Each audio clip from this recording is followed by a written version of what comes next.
جب بندہ دوسرے کے جو ہے نا اب پوائنٹ آف ویو پہ رکھ کے اپنے آپ کو سوچے تب بات سمجھ میں آتی ہے۔ چنانچہ ایک آدمی تھا، اس کے بیٹے کا ایکسیڈنٹ ہو گیا، وہ ہاسپٹل میں آیا تو سرجن ڈاکٹر اس وقت گھر تھا۔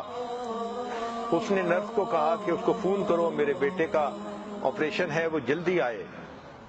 چنانچہ ڈاکٹر کے آنے میں چند منٹ کی تاخیر ہوئی۔ اس پر جب ڈاکٹر آیا تو یہ والد جو تھا یہ اس کے ساتھ بہت غصے ہونے لگ گیا۔ آپ لوگوں میں انسانیت نہیں ہے، آپ لوگوں میں ہمدردی نہیں ہے، آپ کو کسی کی تکلیف کا احساس نہیں ہے۔ اتنی جلی کٹی اس نے سنائی کہ حق تو یہ تھا کہ ڈاکٹر بھی غصے میں آ جاتا، مگر اس نے تحمل مزاجی سے اس کی بات سنی اور وہ اس بچے کو لے کے آپریشن تھیٹر میں چلا گیا۔ تقریباً 1 گھنٹے کا آپریشن ہوا اور 1 گھنٹے کے آپریشن کے بعد وہ ڈاکٹر باہر نکلا اور اس نے کہا کہ your son has been saved, تمہارے بچے کی جان بچ گئی ہے اور آپریشن کامیاب ہو گیا ہے۔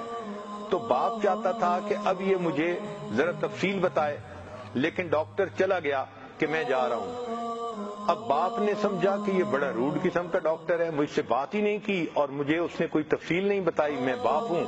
یہ پھر غصے ہونے لگ گیا۔ جب یہ دوبارہ غصے ہونے لگ گیا تو اس وقت نرس کے قریب آئی اور کہنے لگی کہ پلیز آپ خاموش ہو جائیں، یہ ڈاکٹر گیا ہے اس لیے کہ اس کو اپنے بیٹے کو جا کر دفن کرنا ہے۔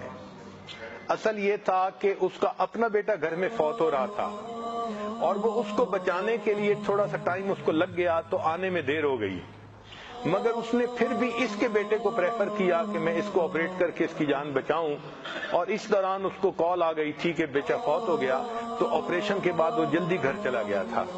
جب باپ کو یہ پتہ چلا تو اس کو اپنے اس بیہیویئر کے اوپر پھر افسوس ہوا۔ تو کئی مرتبہ انسان دوسرے کے شوز میں اپنے آپ کو ڈال کر رکھے، پھر بات صحیح سمجھ میں آتی ہے۔